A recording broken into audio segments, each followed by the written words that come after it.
All right, welcome everyone to Tech Talk Tuesday. We're very excited today to talk to you about enterprise mobility and BYOD. Our special guest today is our product manager for mobile, Leif Bildoy. And we're going to be covering a whole range of topics, hopefully driven by you in the audience. So please remember to send your tweets to the hashtag Layer7Live. And also, if you're not on Twitter and you need to get something in, there are a number of other means. Whether you're on the live stream feed on Facebook, you can put it in the chat box, or you can email to techtalk@layer7.com. So as I said, we're here to talk about the enterprise mobility space. I think we're at a pretty exciting time, not just in enterprise IT, but in technology in general. I ride the public transit into work, and I was noticing last year coming in, a lot more people bringing tablets, iPads, being on their smartphones. Whereas this year I don't notice anything because I just look at my phone the entire ride in. This is something that's sweeping us as a society, but has a huge effect on our enterprise space as well. So, there's a lot of change happening out there, and there's a lot of interest, and there's a lot of opportunity for companies to exploit enterprise mobility. So I guess right off the bat, Leif, you've been in the space for a while. You've been probably in the enterprise mobility space for a decade or more. What do you see, at this stage as the big opportunities in the enterprise mobility? Well, I think, and I think you hit it right on the nail in the beginning there. So it's all about productivity, and you have access to you get access in the hand wherever you are to the tools that you need to do your job, whether it's in sales, or in any other part of the organization. If you're on the road, you have access to the data from behind the firewall built into your applications, and this gives you an increase in productivity. And I think it was Forrester.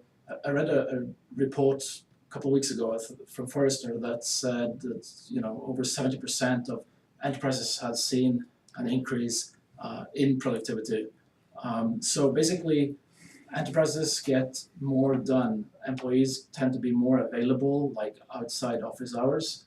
But also, if you can do stuff smarter, faster, a sales guy will be able to have a couple of more customer visits, and that means increased revenue. So a lot of the mobility opportunities are around that productivity gain that you can get out of it. So, just curious, I think that all of us who are big-time wireless device users know that it's I guess a professional blessing to have that, and a personal curse if you have the opportunity to do work anywhere at any time. But do you see any real obstacles or new barriers that are presented by this capability? Yeah. So the barriers. I mean, as an organization, if you are going into enterprise mobility, you want to mobilize your workforce. Maybe you're adopting a BYOD program, so bring your own device. There will be security implications. Like the traditional model, the first wave of mobility, probably back to the mid-90s, when everyone got a laptop, you still used predominantly the laptop in a secure environment, relatively secure environments, in office or maybe at home, and so on. The new thing with mobile devices is that they're smaller, they're easier to forget, get stolen, etc. So you're introducing, in a way, a new attack surface with actually having devices. Now, assuming you're getting provisioned out devices, which was probably like the second wave of mobility, it was a traditional BlackBerry, corporate issued device.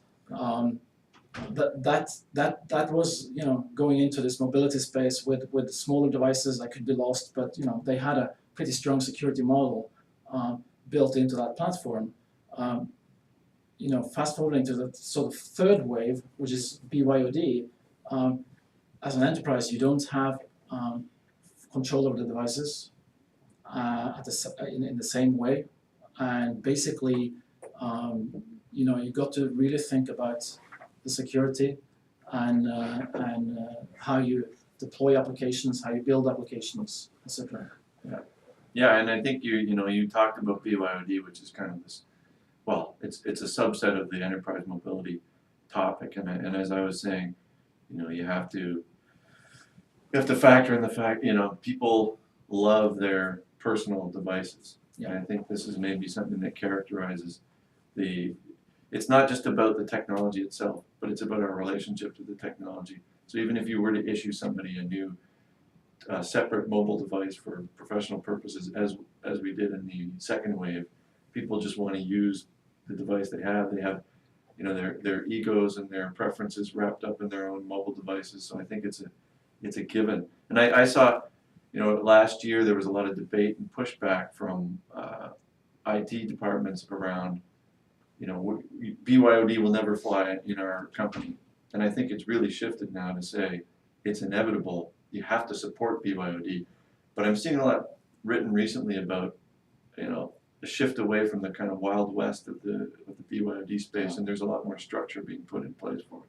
Yeah, absolutely. And I think with the two first waves, it was all rolling up through IT. So they were IT organizations were fairly confident, like what they were doing.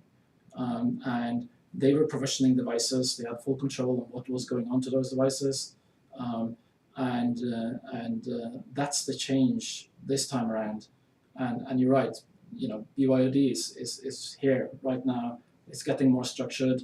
But it wasn't initiated from the IT departments. It was essentially, probably a top-down thing that happened. Executives came in and said, I want this iPad. Well, I have this iPad. I want the applications and data to be available on this. Make it happen. And I think for a while, yeah, there was a Wild West.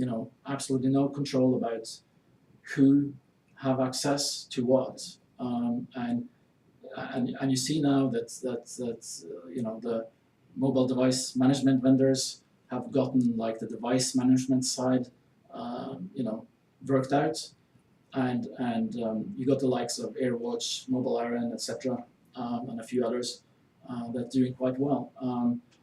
And the challenge still now is the diverse set of devices. So you have a challenge now about how do I build these applications to support all these different devices, because you're going to set as an enterprise, you're going to set a demarcation somewhere. We're gonna allow people to bring their own devices, but are we going to support 10 or 100 devices? Number doesn't really matter, but it's the diversity that you're facing that you will need to figure out a way to develop your apps in a way that they can support this diversity. Yeah, and I think I've noticed that as well. You had the first two waves being very controlled, and now you've got this tension between the demand being pushed by the user base and then the pushback coming from those who are forced to operate it. And as you said, if you support every different operating system version and every different device version, that has a huge implication on IT. So I think we're getting into the optimization between what's supportable and what's what will hit the 80-20 rule for the population out there. We did have a question already from Stefan about how you measure the actual increase in productivity. I know I'd seen some studies from, I think, IDC or something. A lot of it even just around basic business processes that used to be paper processes, now factoring mobile, popping up approvals in workflows, things like that you can shorten the times exponentially. Have you seen any other specific examples around the productivity increase? No, I've seen, yeah, exactly, like the timing it takes to complete an item in a workflow, and so you shorten that. I mean, it's better. The other thing is better quality of service, so that being responsive and being agile is increasingly important in today's world, and I guess the sometimes quality can be hard to measure, but yeah, those are the things that I think define the productivity. Yeah, I mean, I think it's a good question because it's always hard to be totally objective with the measurements, and you could make probably a pretty strong argument that for every minute you're doing productive email work on your phone, you're spending a minute watching cat videos on YouTube at work. So it has to it has to all be measured out. But I think there are some very concrete examples, especially places where if you think of certain industries like manufacturing and so on, where in the past you either had to have a dedicated hardened device for doing wireless inventory or a certain digital communication from the shop floor. Moving that to a phone or a tablet, I mean, is a lot less expensive for provisioning and a lot more flexible.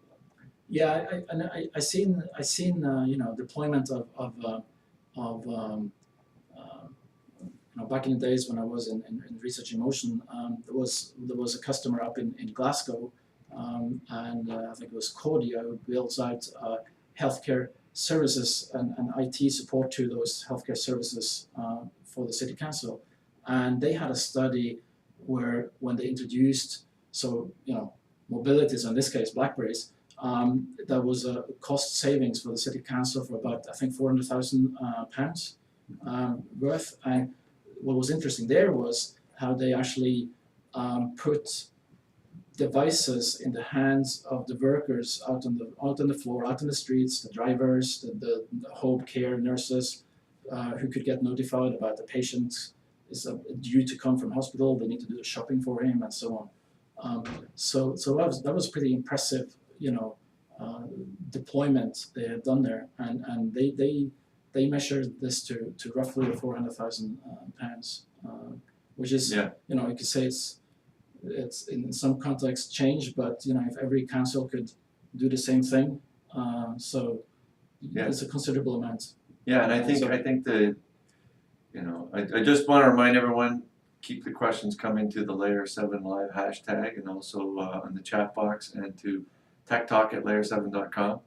But I think, you just mentioned that you were at Research in Motion, and so you were very close to the second wave of enterprise mobility. I think, at the highest level and based on the whole personal experience that everyone's going through, it's fair to say that this wave is much more pervasive across the board. With your knowledge of today and yesterday in terms of enterprise mobility, what do you think the main differences are between that second wave, BlackBerry age, let's call it, and this third wave of BYOD? Well, I think back then it was a much narrower, much more narrow, focused way of mobility. So you got that corporate Azure device. Basically, the enterprise could do whatever they liked with that device, and they did. So they blocked virtually any kind of downloads and so on in order to keep the device secure, and that resulted in that end users couldn't really use the device for personal stuff. It appeared to be very kind of locked down. There was what you really had of applications, of enterprise applications, was pretty narrow. It was email, calendar, maybe an address book. That's it. So it was a lot easier for the enterprise to manage that. And what happened then was, of course, that users had their device for work in one pocket, and in the other one they had their private device, their preferred device. Yeah. So what's going on now is basically that you get this kind of unification of the multiple devices coming into one device, which is used for private, and is used for work. And you can see things like Samsung Knox, and then also RIM or BlackBerry with their balance. You get this dual persona systems where you get containers for your enterprise applications, and you can still then install whatever applications you like and use privately, which makes a lot of sense. And in terms of the enterprise supporting this, they obviously they're building out more applications and so on. So this makes perfectly sense. And the fact that users can bring in their device, enterprises don't need to keep an inventory of devices, for replacements and things like that. Yeah. It's a different set of challenges, and I think, as you said, for a little period it was Wild West, but now it's becoming more, more controlled environment, and a better understanding of what measures are needed in order to secure data. Yeah, so yeah, certainly the increased capability is a big one. The dividing line between ownership of the device. Given that, there's an opportunity, I think, for companies to save cost by the fact that they're not provisioning all the hardware. But, what are we talked about some of the concerns around security. How is the security different in that from the BlackBerry age to where we are today? Well, it's you got to really think differently now. You need to take an application-centric view. So you don't care so much about the devices anymore. There's a good reasons why you would apply, MDM or a mobile device management solution, but you really got to focus in on the application security, and you need to think like, how am I going to build this app? So, what we've seen with our customers is that a good approach is to start basing your application development on an API management or API paradigm, where you apply some API management solution at the back end that gates your data, and then you have your applications access this data through some single control point, where you get your keys and all that stuff, good stuff for writing your apps. That seems to be a more scalable way of writing applications. So by leveraging APIs, you can easily or more easily serve the diversity of platforms that you need to support. APIs are secure, and you're getting a chance then to think about the data I need for this application. Okay, it resides in the enterprise data center or maybe in a cloud environment, but does it need really to be stored on the device? That's an important question you need to ask yourself. Yes, in some cases it does need to stay locally. Maybe it's a performance issue or type of thing, but keep in mind that networks are getting better and better, better coverage and so on. So maybe, just maybe, your data will be better off in the corporate data center. You pull it down when you need it and then discard it. Or you could use some caching mechanism or something like that. But you almost treat any device in the data as temporal data, right?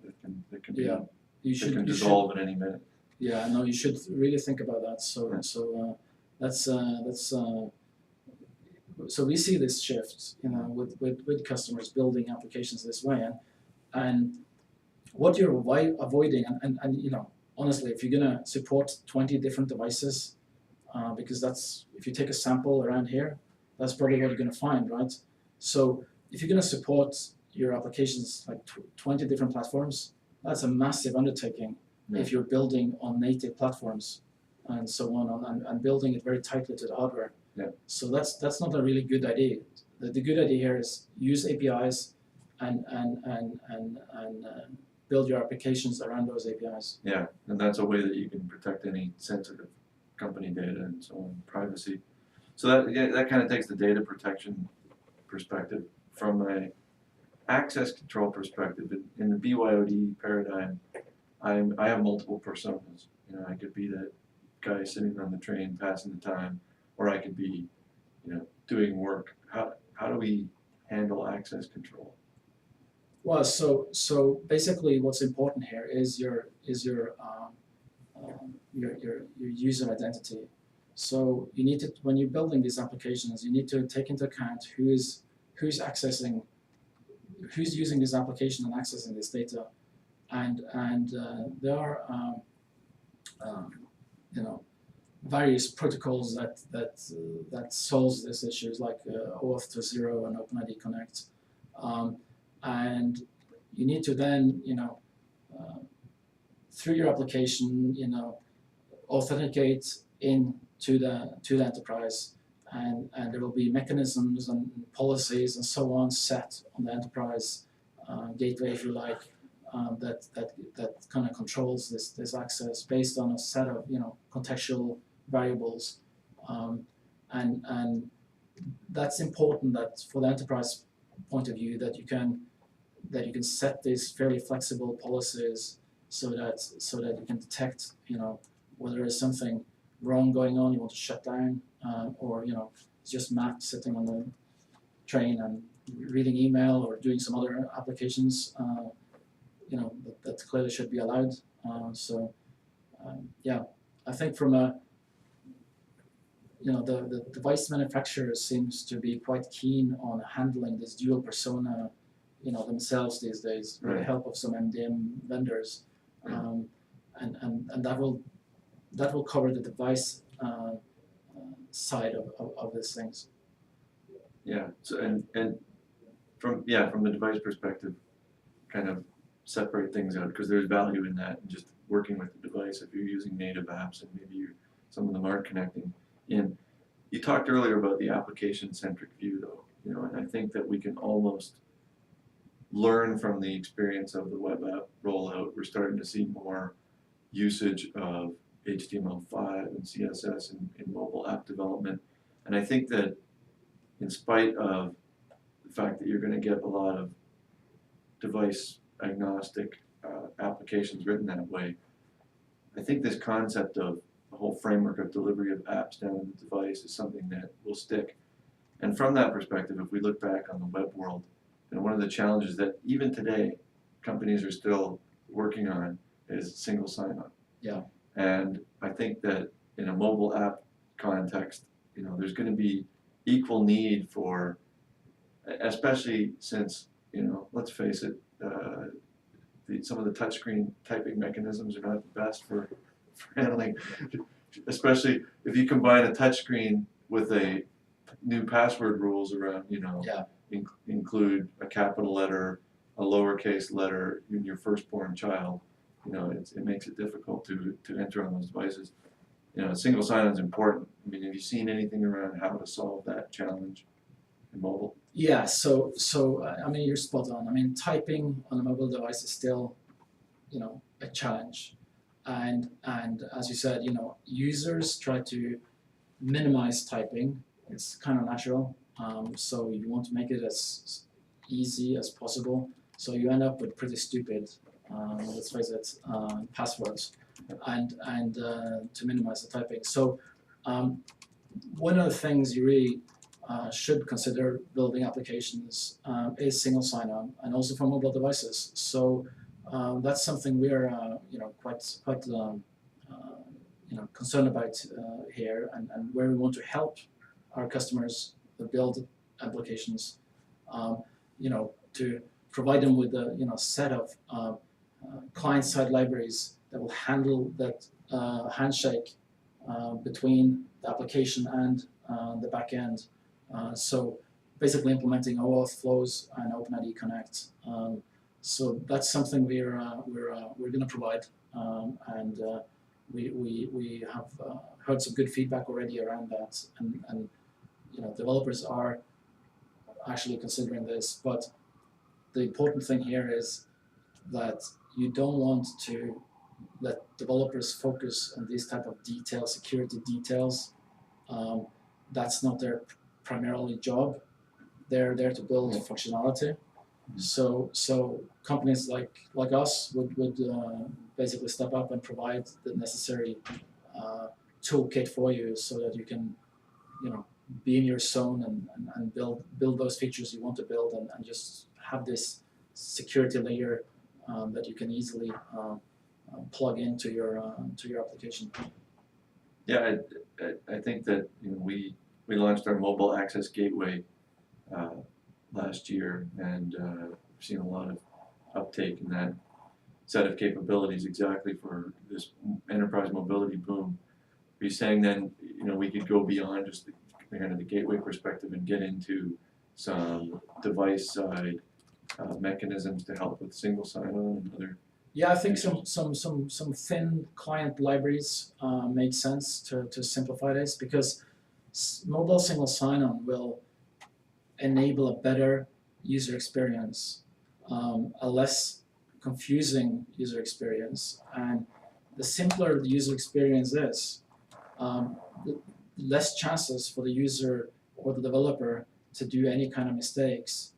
And you don't really want, when you're talking about signing into an enterprise, you don't want to have any mistakes happening. So one of the things we noticed over the past actually couple of months, weeks, is the there been a couple of breaches in OAuth and so on, different implementations. I mean, the protocol is, I think, pretty much deemed sound and secure, but the challenge is to develop compliant implementations, and it is probably a better approach that we would sort of extend the reach of the gateway, provide those client libraries, simplify the process so developers really can focus in on what you're supposed to do.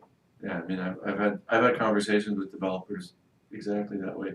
There's a lot, I find that the real developer backlash, as we've seen some of it in the community around OAuth, isn't really developer backlash saying, oh, this is not a secure protocol. It's, how do we develop in a compliant way? Or, oh, I have to jump through some hoops to do it.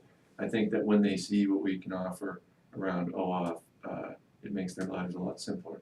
They may think, oh, I needed to code for a month, but then they can use our toolkit and it gets them up and running much more quickly. I'm just thinking out loud here, but as we're talking through the single sign-on and talking through the difficulty of entering passwords and mobility, do you foresee getting away from this kind of keyboard-centric password mode into other mechanisms? Like, I know Android had the smiley face, open my phone, and voice recognition, and Google Glass coming, and things like that. Like, are we going to get away from these crazy password rules and into different ways of authenticating? Yeah, absolutely. Over time, yes. Short term, you're probably going to still have passwords, paradigm still there. But you can see a lot of stuff going on in the industry, like different startups that focusing in on some specific biometric, it's you just do a couple of quick searches and so on, and you find a lot of different stuff around that, and then you have the whole notion about strong auth and certs and so on, PKI, and I think you're ending up, so you got to, as an application developer in an enterprise, you got to think about what is the resource I'm going to protect, and what is the actual required assurance level that I need for someone to access this resource. You make that judgment, and you're basically hoping that you kind of have some, the answer will be like there's different assurance levels, and you're hoping then that there is some tooling that can help you with that, maybe a sort of step up procedure, and so that the user and the application get challenged, and in order to be able to go in there and access that piece of data. And I think we will see this actually coming in gradually. I don't think it will be like a sudden switch. It will be certain pieces, additional pieces, attributes, if you like, of the wider context of the user. I saw some paper around, I think they called it sort of continuous authentication. So they're basically starting to look at behavioral data and analyzing, well, you know, Matt wasn't really on that 8 o'clock train this morning. There was basically in a car or something. That's weird. He never takes a car. He doesn't even have a car. So that type of stuff, you know, deviations from the obvious kind of traditional pattern, and then whenever they detect the abnormal situation, they shut down the access. So, there's all kind of variations of this, and I see some of that will trickle in, and over time. Yeah, it's almost like a neural fraud monitoring type context that we've seen in other systems. We can borrow from that. I think that you know, one of the things we haven't talked about with mobility is the location-based kind of knowledge that we can have. So, and when we're talking about access control, have you seen anything or any opportunity related to using location as an attribute in an access control or security context? Yeah, actually, so we do have customers that are doing that, and the particular scenario is actually gambling, of all things. So where there's you know legal requirements from state or you know basically state or county that says that you can only offer gambling in a certain county. So you get this notion of a geofencing capability, and you can only access an application from within that area. And as soon as you step outside that area, access is shut. No gambling in the neighbor county. Yeah, I think that can, you know, if you generalize that, you can add that attribute to your mix. So this is a capability that, you know, it's kind of inherent to the devices. Mobile devices stay with the user, actually even at nighttime, because it's probably just on the table next to you. Yeah. You know, most devices today have GPS capabilities, and there is also the additional capability what carriers are doing. So they're able to triangulate and offer location services, location APIs as a backend API off the device, and that's another way of getting access to a device location, and in many ways it's a more trusted source, more trusted attributes via the carrier, because GPS, I mean, we know that can be spoofed. So, but yeah, again, you get basically a couple of mechanisms, a couple of tools in your hand. You can do the cheap GPS detection, which possibly could be spoofed, or you can do the more secure, like and probably a little bit more costly carrier API requests. But in either case, I think the nice thing is that these are attributes. They can be factored into frameworks like OAuth and other, even just enterprise data classification, as you said. Maybe there will be some additional assurance levels or some more fine-grained definitions, but you can probably already take your existing enterprise data classifications and apply it to the mobile context, and then use that in your policies that are going to be used to protect the access control. Yeah. For the next big, or one of the things we haven't touched on, but is a big, fairly recent, at least from a mainstream perspective, development is around LTE and 4G. Do you see this as opening up a whole new set of capabilities, or do you think it more just follows the evolutionary path of the others? Well, what you, and again, we kind of touched a little bit in the beginning here on whether you save data locally on a device, right? I mean, the argument for doing that is that, well, I need to be off, I'm offline half the time, the network is not good, and so on. Yeah. But as these networks evolve, you can actually start, making different decisions about how you write an application is, well, I'm going to be connected now like at least 90% of the time, so maybe that's good enough.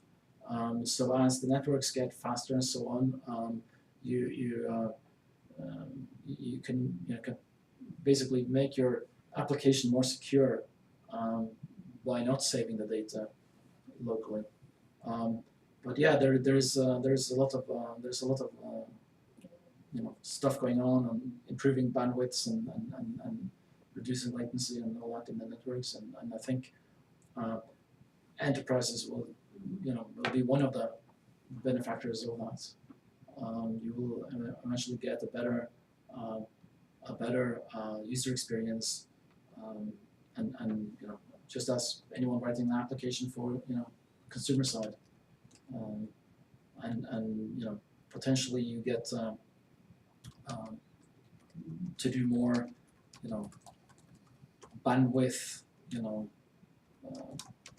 hungry applications. It could be video conferencing type of things. We've seen some uptake around customers building out solutions around WebRTC as an example of that. So although that's still in its infancy and specs not really. Yeah, even from the perspective of browser to browser type stuff, let alone phone to phone. Yeah. Yeah, and we've seen some WebSockets usage as well. I think there's a lot of things still yet to take off, and I think maybe the additional bandwidth capability of LTE, in the absence of universal Wi-Fi, will definitely open up some new doors. Okay, well, I know I have one more final question, but any other thoughts you want to share before I get to that?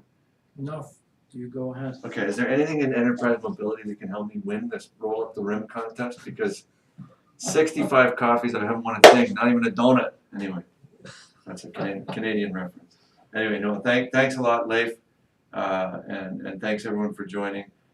This is a broad topic, and there's lots more to come.